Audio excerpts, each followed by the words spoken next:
ওঠো ওঠো ওঠো রোজাদার, সেহরির হলো সময়, খোলো খোলো দ্বার।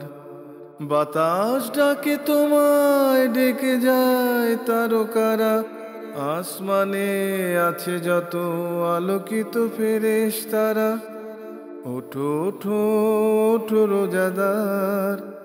আসসালামু আলাইকুম প্রিয় দর্শক, আপনারা যারা দেশে আছেন প্রবাসে, সবাইকে জানাই মাহে রমজানের শুভেচ্ছা। শুরু হলো পবিত্র রমজান উপলক্ষে আনটিভি আয়োজিত এবং first security Islami bank limited নিবেদিত অনুষ্ঠান বরকত মে সাহারি। কো-স্পন্সর মার্কেন্টাইল ব্যাংক লিমিটেড এবং টেকনো ড্রাগস লিমিটেড। আর আপনাদের সাথে আছে আমি জয়নুল আবেদিন আজাদ। প্রিয় দর্শক, আমরা শুরুতে শুনব পবিত্র কোরআন থেকে তেলাওয়াত। সেহরির হলো সময়, খোলো খোলো দ্বার। أعوذ بالله من الشيطان الرجيم. بسم الله الرحمن الرحيم.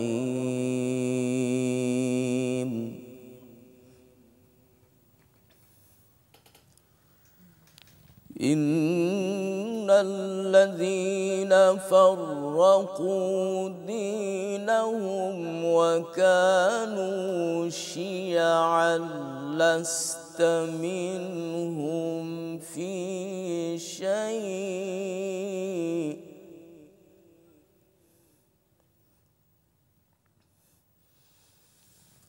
إنما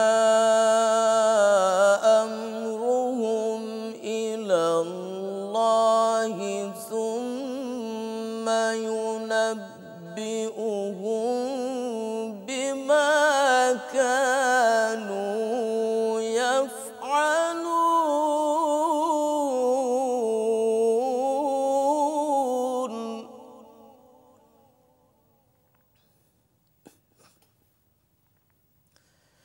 من جاء بالحسنة فله عشر أمثالها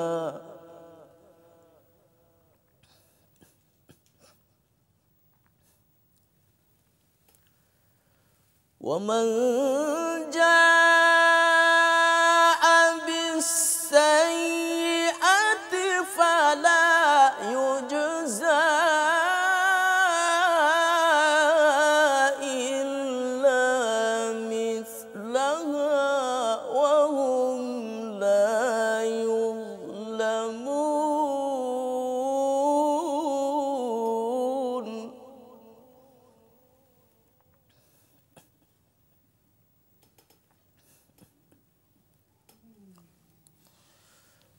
قل إنني هداني ربي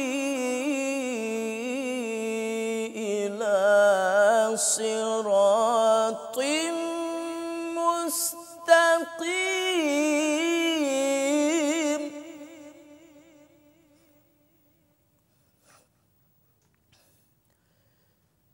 دينا قيما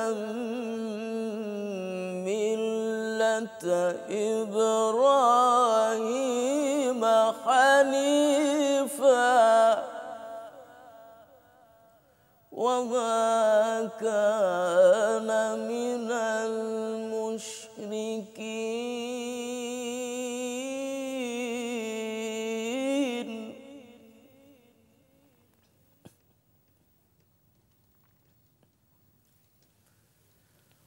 قل إن صلاتي ونسكي ومحياي ومماتي لله رب العالمين.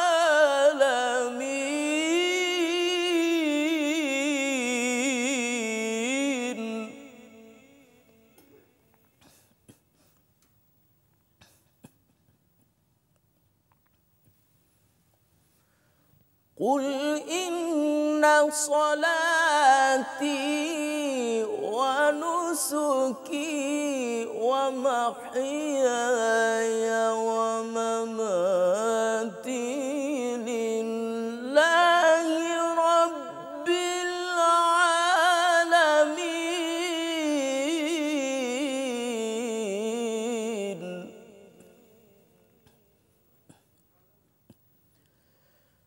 لا شريك له لا شريك له لا شريك له وبذلك أمرت وأنا أول المسلمين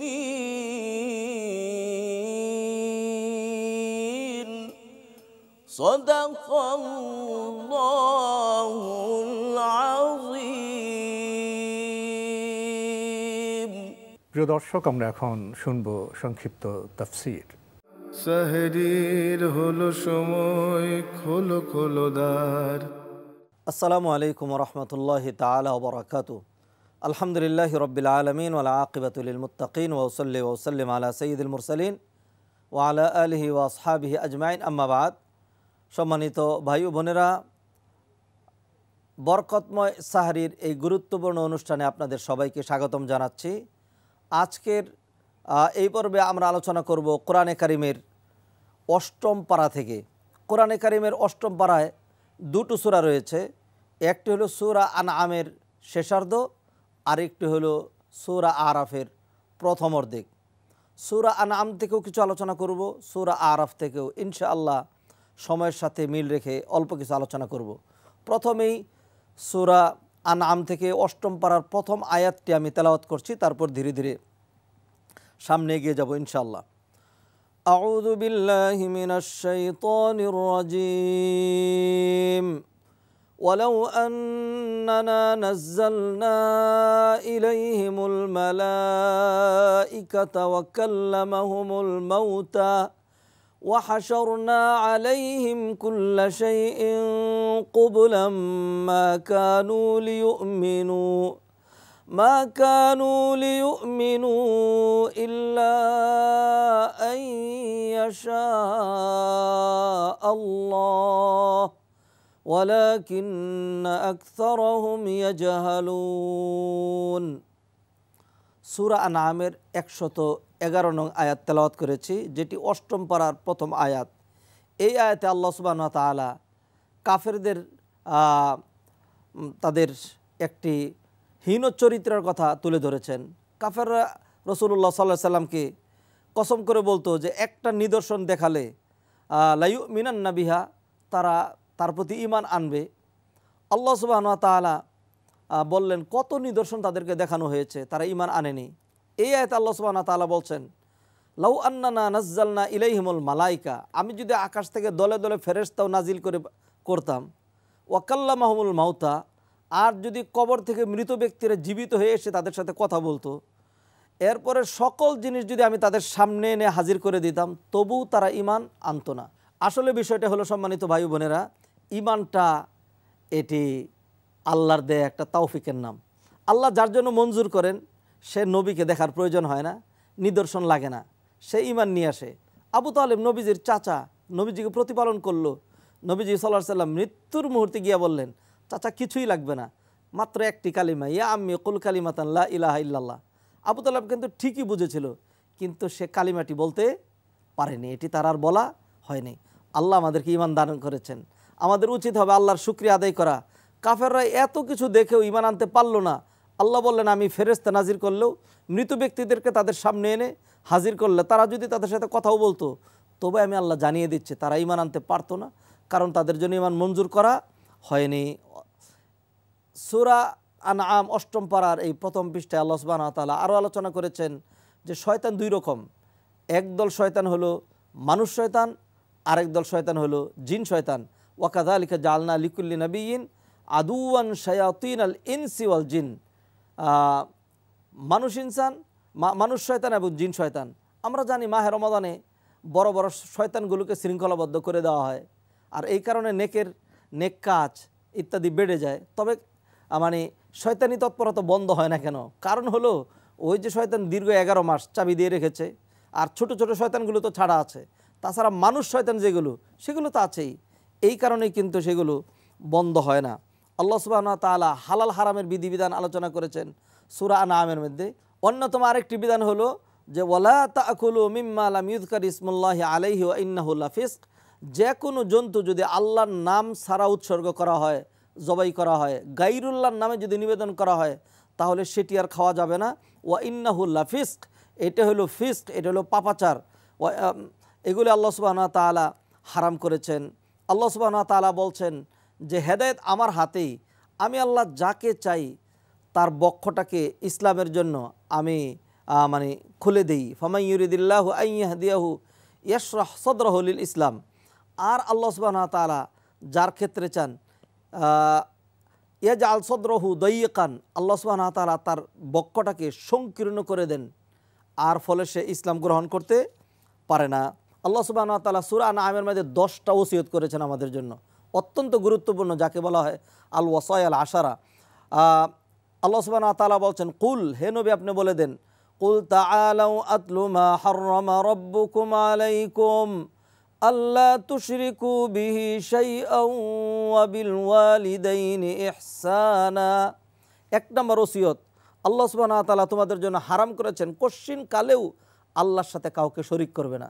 সব গুনাহ আল্লাহ ক্ষমা করে দেবেন তওবা ছাড়াই, আর তওবা করলে তো ক্ষমা করবেনই, এক্সেপ্ট শিরক। শিরক নিয়ে কেউ যদি মারা যায় তাহলে আর ক্ষমা নাই।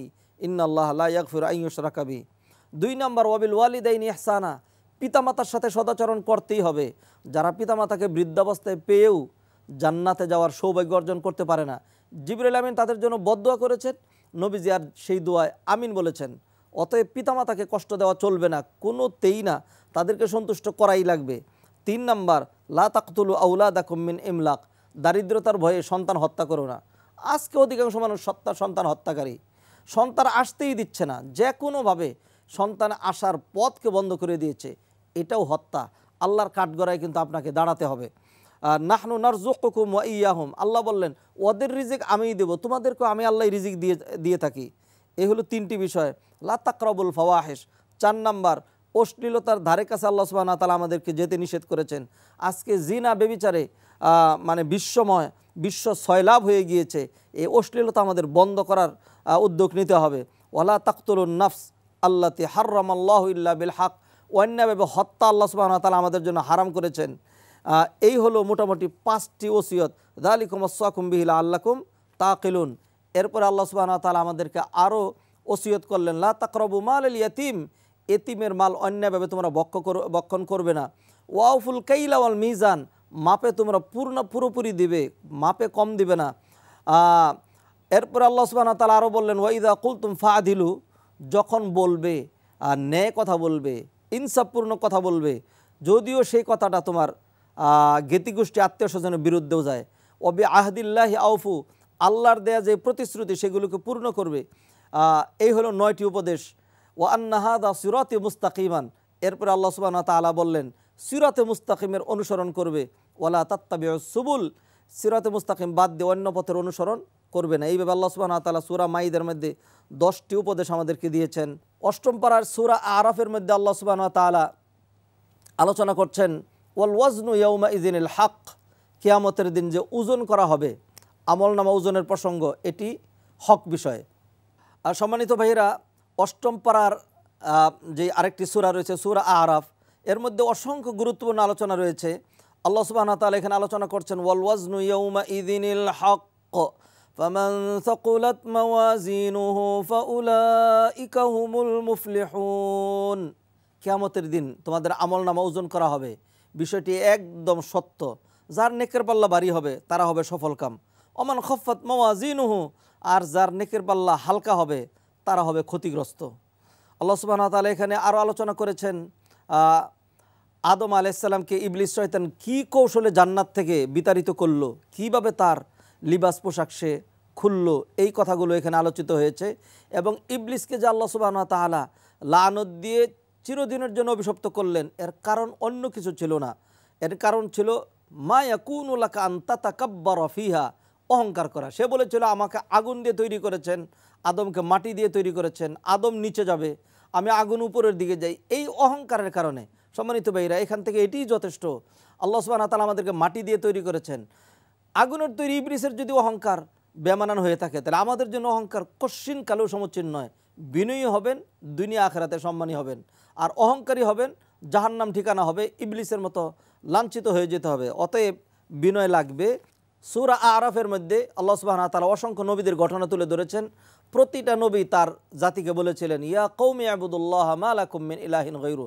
নূহ আলাইহিস সালাম, হুদ আলাইহিস সালাম, সালেহ আলাইহিস সালাম, শুআয়ব আলাইহিস সালাম প্রত্যেকে বলেছিলেন, ও আমার জাতি এক আল্লাহর ইবাদত করবে, আল্লাহ ছাড়া আর কোনো ইলাহ নাই। আসুন, সত্যি আল্লাহ ছাড়া আর কোনো ইলাহ নাই।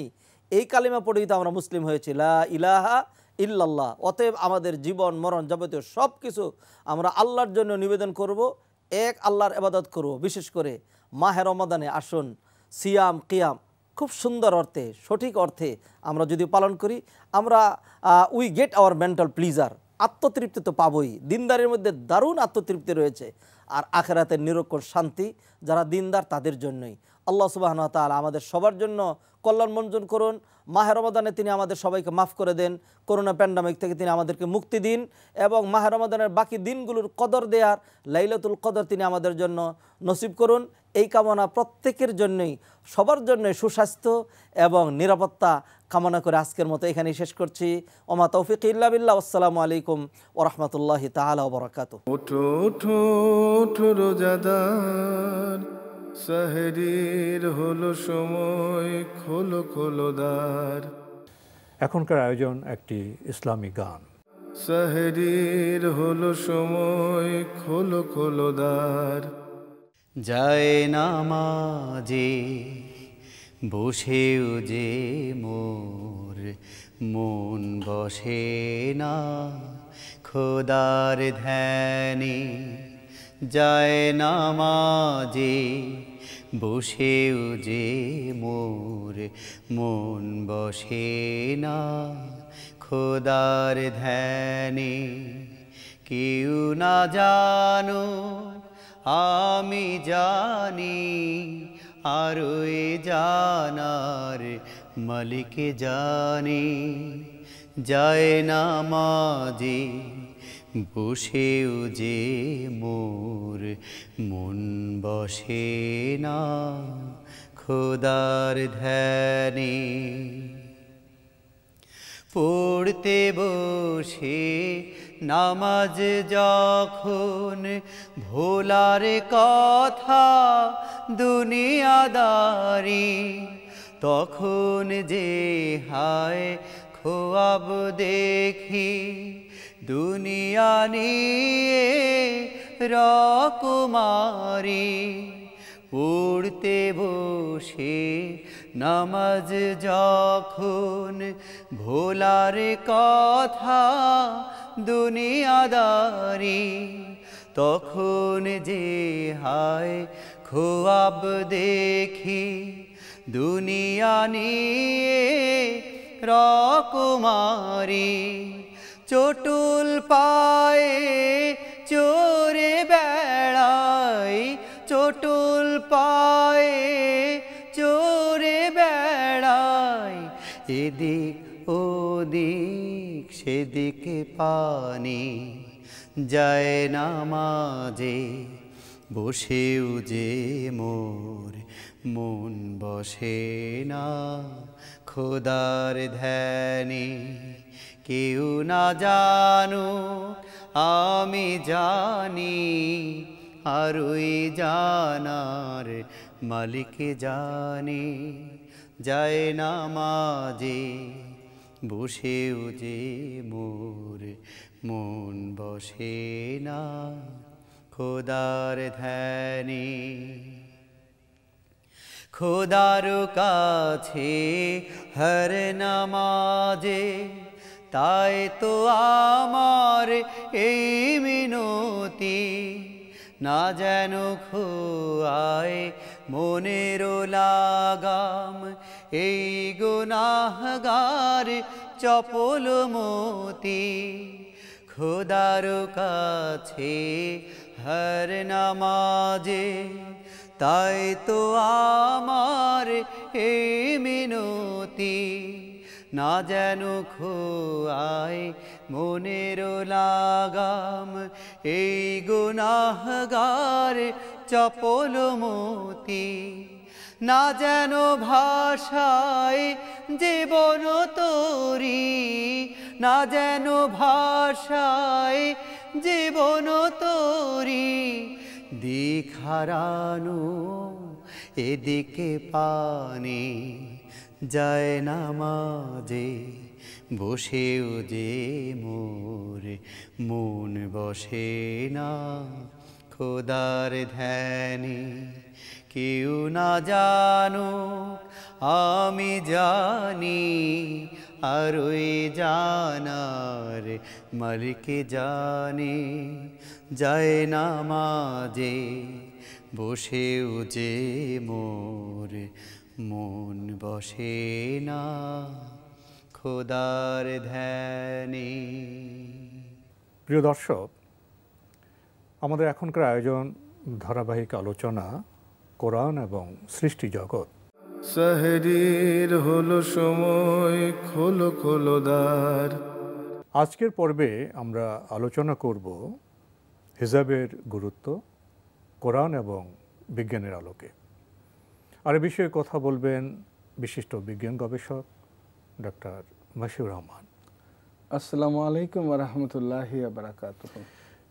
প্রিয় দর্শক, আমরা আলোচনায় যাওয়ার আগে অভ্রান্ত আসমানি কিতাব পবিত্র কোরআন থেকে তেলাওয়াত শুনব সূরা আহজাবের 59 নম্বর আয়াতের। আউযু বিল্লাহি মিনাশ শাইতানির রাজীম। দর্শক, আমরা পবিত্র কোরআন থেকে চমৎকার তেলাওয়াত শুনলাম। আজকের তেলাওয়াতের নির্দিষ্ট যে বিষয় সেটা হলো নারীদের পোশাক পরিচ্ছদ। এ বিষয়ে আমরা আপনার কাছ থেকে জানতে চাইব। ধন্যবাদ আপনাকে। শুধুমাত্র নারীদের না বলে আমরা পুরুষ দিয়ে শুরু করতে পারি, কিন্তু মানুষের জানে মানুষের কারণ হচ্ছে হেজাবটা অনেকে ধারণা করে থাকে যে নারীদের জন্য, এটা একেবারে ভুল ধারণা। প্রথমে তো পুরুষদের বলা হয়েছে দৃষ্টি অবনত করো, এবং যে আয়াতটি আসে ছেলেদের জন্য সূরা নূরের 30 নম্বর আয়াতে আল্লাহ সুবহানাহু ওয়া তাআলা বলছেন যে ইয়াগুদ্দু মিন আবসারিহিম ওয়া ইয়াহফাজু ফুরুজাহুম, দৃষ্টি সংযত রাখার জন্য এবং যৌনাঙ্গের হেফাজত করার জন্য। কি তাহলে পর্দা বিষয়টা শুধু পোশাকের বিষয় নয়, দৃষ্টির বিষয় এবং মন মানসিকতার বিষয়, এবং অবশ্যই বাহ্যিক যে পোশাক সে পোশাকের বিষয়। পোশাকের তো অবশ্যই একটা বিষয়, যেটা আমরা আয়াতে শুনলাম। এবার আয়াতটির দিকে তাকাই। আল্লাহ সুবহানাহু ওয়া তাআলা রাসূল সাল্লাল্লাহু আলাইহি ওয়াসাল্লামকে বলছেন, আপনি আবার স্ত্রী, কন্যা এবং মুমিন নারীদের বলুন তারা যেন তাদের মাথার উপর দিয়ে কাপড়টা টেনে রাখে এবং বুকের উপর চাদর জড়িয়ে রাখে, ফলে তাদের চেনা যাবে। চেনা যাবে অর্থটা কিন্তু অনেক বড়, খুবই গভীর, কিন্তু এটা খুব ব্যাপক। চেনা যাবে, ফালা ইউজাইন, শেষত ফলে তাদের উত্তক্ত করা হবে না। আপনি দেখেন, ডাক্তারের কাছে গেলে ডাক্তার বলবে যে বাচ্চা ডিপিটি দেন, তাহলে ডিপথেরিয়া হবে না, টিটেনাস হবে না, পার্টোসিস হবে না, ডাক্তার জানে। আর আল্লাহ সুবহানাহু ওয়া তাআলা কিন্তু স্রষ্টা, তিনি জানেন যে এই কাজটা যদি কেউ করে আল্লাহর উপর ডিপেন্ড করে, শুধুমাত্র পোশাক কিন্তু হেজাব না। আমরা একটু পরে গুরুত্বপূর্ণ বলবো, এটা এমন একটি ব্যবস্থাপনা যার কারণে যেটা ইভ টিজিং হয় বর্তমান সময়ে সমাজের একটি ব্যাধি, সে ইভ টিজিং থেকে নারী মুক্তি পেতে পারে। এবং বিশাল একটা জিনিস আমি ওই স্টেপ ওয়াইজ বলবো একটু পরে কোরআন মাজিদে, এবং এরপরে কেন বললাম এই জিনিস সেটা সায়েন্টিফিক্যালি বলার চেষ্টা করব। তো এইখানে পর্দার যে বিষয়টা আমরা দেখলাম যে বলা হলো যে এই ভ্যাকসিন যদি দেয় তাহলে সে কিন্তু বেঁচে যাচ্ছে। তাহলে আমরা যদি দেখি যে আমাদের দেশে বা সারা পৃথিবীতে অনেকের ধারণা যে ইসলামের একটা অংশ হচ্ছে নারীদের পশ্চাৎপদ ঢেকে রাখা বোরখা দিয়ে, তা না, বুঝার এবং উপলব্ধি করার পশ্চাৎপদ করে রাখা নাকি এটাকে প্রগ্রেসিভ এগিয়ে যাওয়ার বিষয়। এখন হচ্ছে কি, শুধুমাত্র নিজের ক্ষেত্রে যদি চিন্তা করে যে বিপদ থেকে রক্ষা, ফালা ইউজাইন, এটাকে তো উত্তক্ত করা, মানে সে কিন্তু বিপদ থেকে বেঁচে যাচ্ছে। এবং নিশ্চয়ই কোনো বাবা মা চায় না তার যে কন্যা বিপদগ্রস্ত হোক, কন্যাকে উত্ত্যক্ত করুক। হ্যাঁ, আমি এই বলি বিপদগ্রস্ত, বিপদ মানে লেভেল আছে, হালকা থেকে ভারী থেকে বহু রকম সে বিপদগ্রস্ত হতে পারে।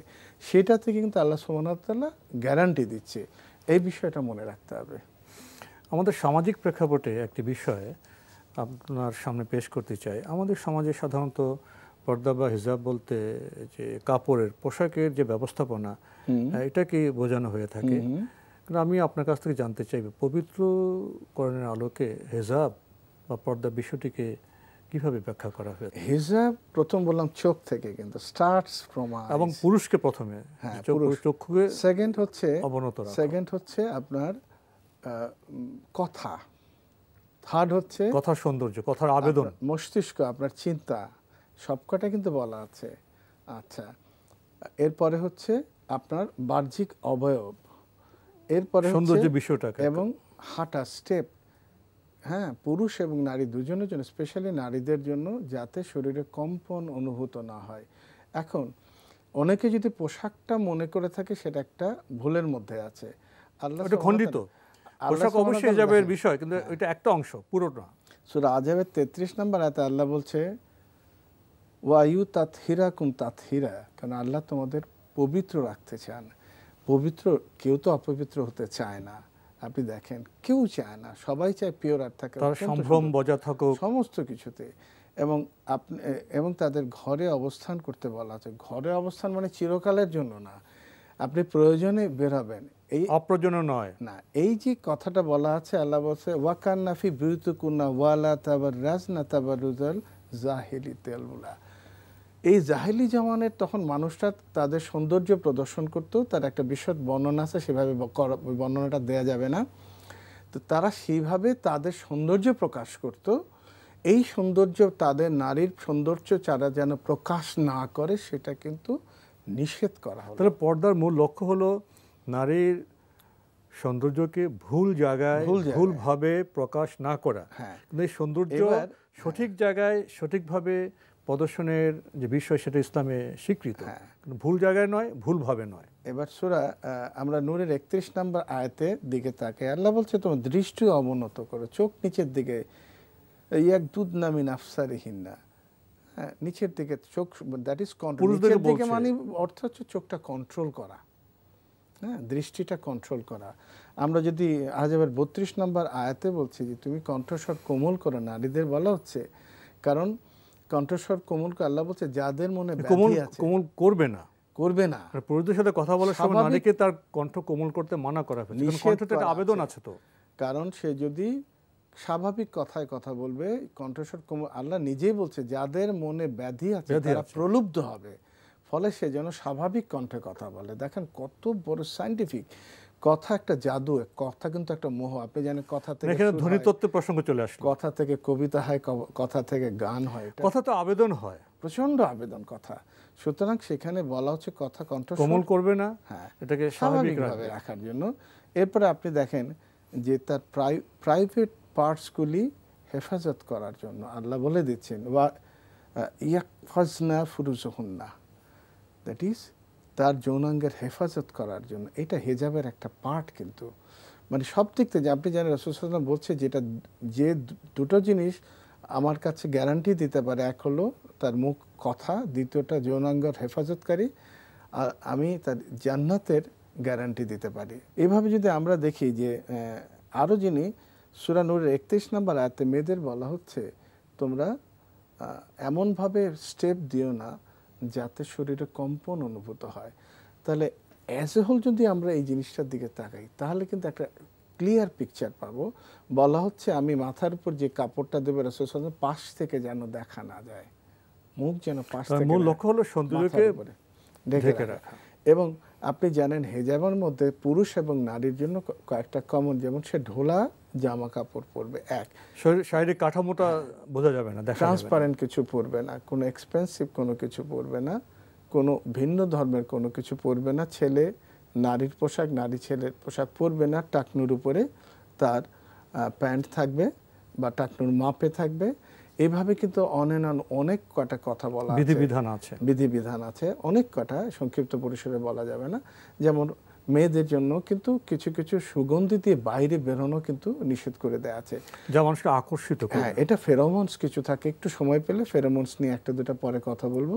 তো এই যে ব্যাপারগুলি আপনি সামগ্রিকভাবে দেখলেন, আমাদের ভুল ধারণাটা হচ্ছে পোশাক হচ্ছে হেজাব। মনে হয় আমি বোরকা পরলাম কিন্তু আমার চোখে দৃষ্টি সংযত নয়, আমার হাঁটা সংযত না, আমার হাঁটা সংযত, আমি বোরকা পরলাম কিন্তু আমার ভোলা বোরখা যেটা থাকার কথা সেটা নেই। টাইট হলো, বোরকা এমন কারুকাজ আছে যে এমনিতে কোনো নারীর দিকে দৃষ্টিপাত না করলেও বোরকার বিশেষ কারুকাজের কারণে সেদিকে দৃষ্টিপাত হবে। আরেকটি বিষয় আপনি এই পর্দা প্রসঙ্গে বলেছেন, যেটা বোধহয় বর্তমান সময়ে আরেকটু ব্যাখ্যা করা প্রাসঙ্গিক, সেটা হলো কণ্ঠ। কণ্ঠ বর্তমান এই মিডিয়ার যুগে দেখা যায় যে গানের বিশেষ আবেদন আছে, এখানে কণ্ঠ চলে আসে। এবং বর্তমান বিজ্ঞান প্রযুক্তির যুগে আমরা তো টেলিফোনের মুঠোফোনে খুব বেশি চর্চা করি, এবং কথা বলতে গেলে যেটা মানে মহান আল্লাহজি সৃষ্ট মানুষকে জানেন কণ্ঠে কোমল করো না। সঙ্গীত বিষয়ে তো আপনার অভিজ্ঞতা আছে। গানে যেমন কিছু কিছু স্বর যখন মাইনর নোট ধরা হয় তখন সৌন্দর্য বৃদ্ধি হয়, ঠিক কণ্ঠে সেটা আছে। কণ্ঠের এই যে ওয়েভ, আমি বললাম স্বাভাবিক একটা অপশন, আমি স্বাভাবিক কথা বললাম, অনেকদিন পর আপনি আসলেন, কেমন আপনি কেমন আছেন, কেমন আছেন, আপনি কেমন আছেন, কোমল করলে অন্যরকম হয়ে যাবে। সুতরাং আল্লাহ বলছে মনে ব্যাধি যাদের আছে, যারা অত্যন্ত বোধসম্পন্ন ব্যক্তি তারা বুঝে, এবং যারা বোধসম্পন্ন নয় মনে যখন থাকে, আল্লাহ সূরা গাফিরের 19 নম্বর আয়াতে একটা চমৎকার কথা বলছেন, আমি তো জানি তোমাদের চোখ আর অন্তরে কি লুকানো আছে। তো অন্তরের মন্দ জিনিসটা যাতে প্রলুব্ধ না হয় কণ্ঠের মাধ্যমে, এই কারণে কিন্তু বলা হচ্ছে। সুতরাং কণ্ঠ যেসব জায়গায় ব্যবহার করা হয় কোমল, সেখানে আমাদের সতর্ক থাকতে হবে বর্তমানে যে ডিজিটাল যুগে। তো আমরা ছোট একটা বিরতি নিয়ে ইনশাআল্লাহ এই বিষয়ে আপনার কাছ থেকে আরও অনেক কথা শুনবো। প্রিয় দর্শক, আমরা দেখছিলাম এনটিভি আয়োজিত এবং first security Islami bank limited নিবেদিত অনুষ্ঠান বরকতময় sehri, cosponsor mercantile bank limited এবং টেকনো ড্রাগস লিমিটেড। ওঠো ওঠো ওঠো রোজাদার, সাহরির হলো সময়, খোলো খোলো দ্বার। কণ্ঠের ব্যবহার প্রসঙ্গে আল্লাহ বলছেন তোমরা কণ্ঠকে কোমল করবে না নারীদেরকে পুরুষের সাথে কথা বলার সময়। তো এরপরে এই পর্দা প্রসঙ্গে আপনি কোন বিষয়ে যাবেন? যেহেতু আমরা তিনটা বিষয় নিয়ে কথা বলি, একটা হচ্ছে কোরআন, একটা বিজ্ঞান, হ্যাঁ, আর একটা হলো ফিলসফি। তো এখন আমরা বিজ্ঞানের দিক থেকে একটু দেখি যে আসলে এটা হয় কি, ঘটনাটা ঘটে কিভাবে। যখন ওই যে দৃষ্টি সংযত রাখতে আল্লাহ সুবহানাহু ওয়া তাআলা বললেন, এবার দৃষ্টি দিয়ে শুরু করি। প্রথম যখন চোখে দেখে, চোখ এটা কি করে, একটা আমাদের মাথায় ল্যাটারাল জেনিকুলেট নিউক্লিয়াস আছে, সেখানে এটা ট্রান্সমিট করে। এখান থেকে মাথার পিছনে অসিপিটাল রিজিয়ন, যেখানে ভিজুয়াল কর্টেক্স, ভিজুয়াল এরিয়া আছে, আমরা যে চোখে দেখি, চোখ যে মনের কথা বলে, এবং এই জায়গাটা থেকে পরবর্তীতে হাইপোথ্যালামাসে আসে আরেকটা জায়গা, সেটা অ্যাক্টিভেটেড হয়। এবং হাইপোথ্যালামাস অ্যাক্টিভেটেড হওয়ার কারণে কিছু নিউরো ট্রান্সমিটার আছে, ডোপামিন, সেরোটোনিন, এরকম কিছু জিনিস আছে, সেগুলি কিন্তু সিক্রেশন হয়। সমস্যাটা বাধায় ওই জায়গাটাতে, এটা কিন্তু একটা আউটলেট চায়। তখন খেয়াল করেন, কিন্তু সায়েন্টিফিক্যালি আপনি একটা এন্ড স্টেজে এসে কিন্তু আউটলেট চাচ্ছে, এটা এন্ড চাচ্ছেন, কিন্তু যখন আপনি এন্ড পাচ্ছেন না তখন কিন্তু আপনি ভায়োলেন্ট হচ্ছেন, আপনি সাইকোলজিক্যাল ক্রাইম করছেন, হ্যাঁ, মনে মনে ক্রাইম করছেন, হ্যাঁ, এবং বাস্তবে ক্রাইম করছেন। ডিটু ওই দেখাটা যদি না হতো তাহলে কিন্তু হতো। আপনি জানেন ইন্টারনেটের লেটেস্ট স্টাডিতে প্রায় 87% ভিউয়ার হচ্ছে কিন্তু পর্নোগ্রাফিতে। পর্নোগ্রাফি যেটা করে সেটা হলো ব্রেনের ডোপামিন সিক্রেশন বেড়ে যায়, মানে মনোজগতে, মস্তিষ্কের জগতে নানা বিকৃতি নিয়ে আসে। হ্যাঁ, বিকৃতি নিয়ে আসে, এবং এই বিকৃতি নিয়ে আসার পরে যেমন অ্যাডোলেসেন্ট ব্রেন, যেটা একটা বলা হয় সবচেয়ে খারাপ হচ্ছে, ব্রেন কিন্তু প্রায় 25 বছর পর্যন্ত বৃদ্ধি পায়, যদিও আমাদের হাড় যেগুলি বোন 18 ইয়ার্সে স্টপ ডাউন হয়ে যায়, কিন্তু ব্রেন বাড়তে থাকে। যখন অল্প বয়সে তারা দেখে, তা নর্মাল যে বিহেভিয়ার, তাদের মধ্যে অ্যাবনর্মাল অ্যাটিটিউড শুরু হয়, তাদের মেমোরি কমতে থাকে, এবং তাদের বলা হয় যে তাদের মধ্যে সিজোফ্রেনিয়া ডেভেলপ করে, যেহেতু এক্সেস ডোপামিন সেক্রেশনের জন্য এই অ্যাবনর্মালিটিগুলি ঘটতে থাকে। ভিজুয়াল ক্রাইমের জন্য এই দৃষ্টি সংযতরা প্রথম আয়াতটুকু আসছে কোরআন মজিদে, আপনি খেয়াল করেন দৃষ্টি সংযত। যদি আপনি দৃষ্টি সংযত রাখেন আপনি পর্নোগ্রাফিতে যাবেন না। মানে দৃষ্টির মাধ্যমে তো আমার মনোজগৎ মস্তিষ্ক জগতে ক্রিয়া প্রতিক্রিয়া হবে। বিজ্ঞানের আলোকে আরও কিছু বিষয় আপনার সামনে পেশ করতে চাই। তো বিজ্ঞান তো পুরুষকে ঘর থেকে বের হওয়ার অনুমোদন দেয়, নারীকেও দেয়। ভুল ব্যাখ্যার জন্য অনেকে মনে করে যে ইসলাম বোধহয় নারীদেরকে অবরোধবাসিনী হতে বলেছে। এটা ভুল এবং ভুল। অনেকে অবাধ মেলামেশা বিষয়টিকে প্রগতিশীল বিষয়ের সাথে যুক্ত করেন, কিন্তু বিজ্ঞানের বিষয়টিকে কিভাবে দেখে? আমরা বললাম একটু আগে, তবে আমি একটা ছোট্ট এক্সাম্পল দিতে চাই। ঠিক এক্সাম্পলটা আমার মনে হয় প্রাসঙ্গিক। ধরেন একটা ফুটবল খেলা, একটা প্লেয়ার, আপনি বার্সেলোনার কথা ধরেন, হ্যাঁ, একটা টিম, এখানে কিন্তু গোলকিপার আছে, মিডফিল্ডে খেলে, হ্যাঁ, তারপর ফরওয়ার্ড লাইনে খেলে। মেসির কাজ হচ্ছে গোল করা। মেসি কখনোই চিন্তা করে না যে আমি গোল পোস্টে আসবো, আমি গোলকিপার হব। গোলকিপারের কিন্তু একটা দায়িত্ব দেয়া আছে, আমি গোল পোস্টে থেকে আমি কিন্তু গোল করতে যাব। যথাস্থানে যথা ব্যক্তির যথা কাজ আছে। একই জায়গায় তাদের ওয়ার্কিং সিস্টেম হচ্ছে আলাদা, তাদের রোল প্লে করছে কিন্তু ডিফারেন্ট রোল। আপনি যেটা বললেন নারী পুরুষ, আপনি যদি রোল এক করে দেন তাহলে বিপর্যয় ঘটবে। এটা হলো মানে ভুল চিন্তা করা। নারী পুরুষ একসাথে কাজ করলে, নারী মানুষ পুরুষও মানুষ, মানুষ হিসেবে তারা বৈশিষ্ট্যমণ্ডিত। একটা পুরুষ তার নারীর ডিগনিটি পরস্পরের পরিপূরক, একদম পরিপূরক। আর এখানে শ্রেষ্ঠত্বের প্রশ্ন আপনি জানেন, সূরা হুজরাতে 13 নম্বর আয়াতে আল্লাহ বলছেন তাকওয়া। যে নারী বা পুরুষের কারণে কেউ শ্রেষ্ঠ হবে না, শ্রেষ্ঠ হবে তাকওয়া। তাকওয়া দিয়ে এদের মধ্যে কাজকর্মে তিনি আল্লাহ ভীতির সাথে হালাল হারাম মেনে চলছেন কিনা, মানবিক আচরণ করছেন কিনা, ওটাই মানদণ্ড। সে কাজ করবে, কিন্তু তারা বুঝে নিতে হবে কোন কাজটা তার জন্য। তারা কাজ করবে তাদের যেখানে অ্যাপ্রোপ্রিয়েট, সে কাজটুকু করবে। আমি এখানে একটু সুনির্দিষ্টভাবে বলতে চাই, নারীও তার পারিবারিক যে ব্যবস্থাপনা আছে, সন্তান, পরিবার, মানবিক বিবেচনা বোধ থেকে পরিবার যদি অ্যালাউ করে যে তার কাজ করা প্রয়োজন, শিক্ষিত নারী, গবেষক নারী, তিনি কাজ করবেন। এখন আরও বাস্তবে চলে যাই, একটি কক্ষে একজন পুরুষ এবং নারী কাজ করছেন, একটি কক্ষে দুজন নারী কাজ করছেন, একটি কক্ষে দুজন পুরুষ কাজ করছেন, এবং একটি কক্ষে নারী পুরুষ যে কাজ করছেন, আজ তিনটা আমি চিত্র বললাম।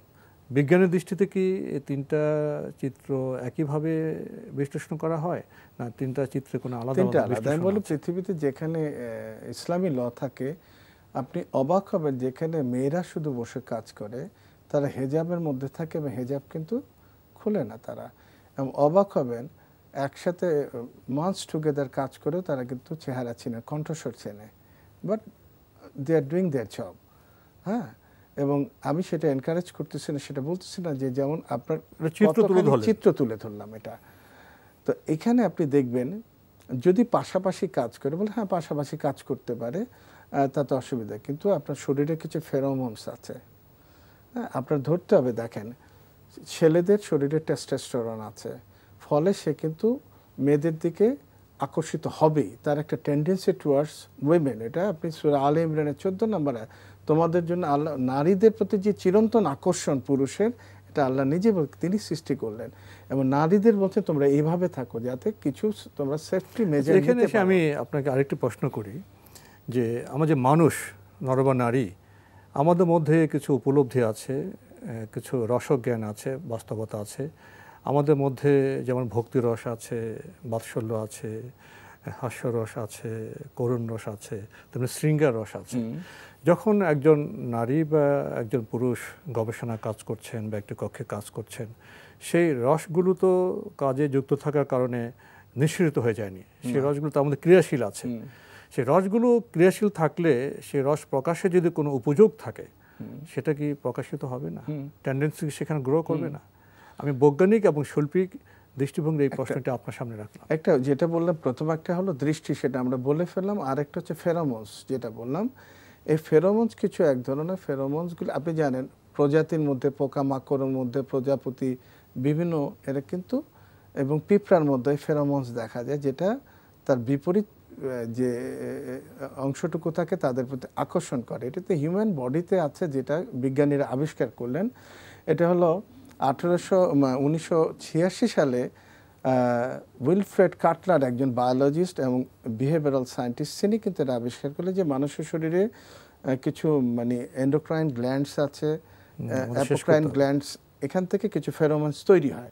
এবং তিনি বললেন যে অ্যান্ড্রোস্টিনল নামে একটা ফেরোমন, যেটা হলো পুরুষদের আকর্ষণ করে এবং ছেলের আকর্ষিত হয় আর কি, এবং অ্যান্ড্রোস্টিনল নামে আরেকটা ফেরোমনস, এবং সেটা মেয়েরা আকর্ষিত হয়। আর অ্যান্ড্রোস্টিডিওনন আরেকটা আছে, সেটা ফলে মেয়েদের যে লিম্বিক সিস্টেম মোর অ্যাক্টিভ হয়। এইগুলি কোত্থেকে সিক্রেশন হয়, বিভিন্ন পার্ট আছে, সবকটা বলা যাবে না।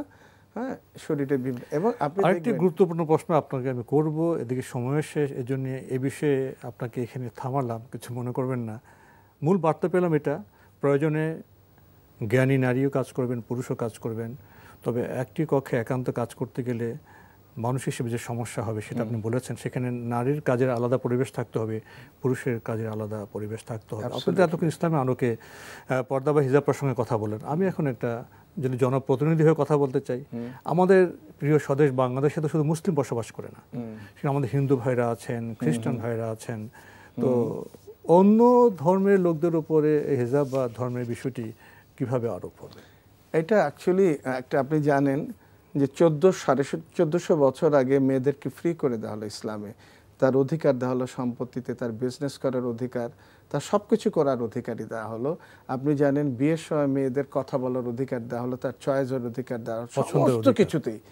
এটা তখনকার সময় ইম্পসিবল ছিল। আমি জানি 100 বছর পিছিয়ে গেলে আপনি মেয়েদের ভোটের অধিকার ছিল না, 150 বছর পিছিয়ে গেলে আপনি খোদ ইউরোপে নারীদের সম্পদ, বাবার সম্পত্তিতে হক ছিল না।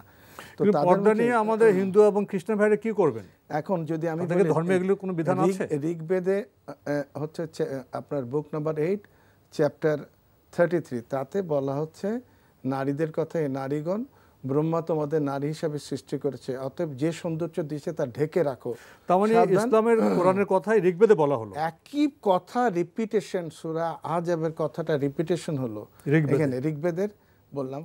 এবার যদি আমাদের হিন্দু বোনেরা, হিন্দু ভাইরা তো তাহলে পর্দা বিধান মানার ব্যাপারে স্বীকৃতি দিতে হয় এবং পর্দা করে। এবং তারপরে খ্রিস্টান ধর্মে আপনি যদি দেখেন book of Corinthians chapter 11 verse 15, তাতে বলা হলো তোমরা মাথার উপর, যেটা আমরা প্রথম আয়াত শুনলাম, মাথার উপর দিয়ে চুল যাতে দেখা না যায়, সমস্ত সৌন্দর্যকে ঢেকে রাখা। হ্যাঁ, একইভাবে আপনি যদি জুইশ স্ক্রিপচার হিকত ইস্যুতে যান, সেখানে আবার চ্যাপ্টার 21 ভার্স 7, একইভাবে জুইশদের আপনি যদি ইভেন ছবিও দেখেন, তারা আরো কঠোরভাবে, এবং বলা আছে তোমার যদি হাত দেখা যায় হাত কেটে দাও, মানে হাতও ঢেকে রাখার জন্য অনেক কাঠিন্য আছে সেখানে। শেষে আসার কারণে আপনার চমৎকার তথ্যগুলি আর বেশি শুনতে পারলাম না, এখানে আমাদের শেষ করতে হচ্ছে। ডক্টর মশিউর রহমান, আপনি কষ্ট করে আমাদের স্টুডিওতে এসেছেন, সময় দিয়েছেন, সেজন্য আপনাকে অনেক ধন্যবাদ। আপনাকেও ধন্যবাদ। প্রিয় দর্শক, আমরা দেখছিলাম অ্যান্টিবায়োজিত এবং first security Islami bank limited নিবেদিত অনুষ্ঠান বরকতময় sehri, cosponsor mercantile bank limited এবং টেকনো ড্রাগস লিমিটেড। আমাদের অনুষ্ঠান আপনারা এনটিভি অনলাইনেও দেখতে পারবেন, ভিজিট করুন www.ntvbd.com। এছাড়া ইউটিউবে এবং আমাদের ভেরিফাইড ফেসবুক পেজে অনুষ্ঠান দেখতে পারবেন। প্রিয় দর্শক, আজকে আমরা চমৎকার একটি বিষয় নিয়ে কথা বলছিলাম। সে বিষয়টি হলো হিজাবের গুরুত্ব কোরআন এবং বিজ্ঞানের আলোকে। হিজাব পর্দা শুধু ইসলামের বিষয় নয়, বিজ্ঞানের বিষয়। হিজাব বা পর্দা শুধু ইসলামের বিষয় নয়, সেটা খ্রিস্ট ধর্মের বিষয়, সেটা জুইশ ধর্মের বিষয়, সেটা আমাদের হিন্দু ভাইদের ধর্মের বিষয়। কিন্তু প্রশ্ন হলো, আমরা নিজেদেরকে ধর্মের নাগরিক হিসেবে পরিচয় দিই, ধর্মের আচরণে আমরা পরিশীলিত নই, পরিশুদ্ধ নই, তাহলে সমাজ কিভাবে পরিশুদ্ধ হবে, সমাজ কিভাবে আলোকিত হবে? আসুন আমরা এই বিরোধী আচরণ থেকে মুক্ত হই, শান্তি, সমৃদ্ধি এবং প্রগতির পথে আমরা এগিয়ে যাই। দেখা হবে ইনশাল্লাহ আগামীকাল একই সময়ে। প্রিয় দর্শক, মহান আল্লাহ আমাদের সবাইকে নিরাপদে রাখুন, রাখুন শান্তিতে। আসসালামু আলাইকুম। রমজানে ঘিরে আছে কত রহমত, আছে কদরের রাত বরণে আমার ওঠো রোজাদার পড়ো কোরআন।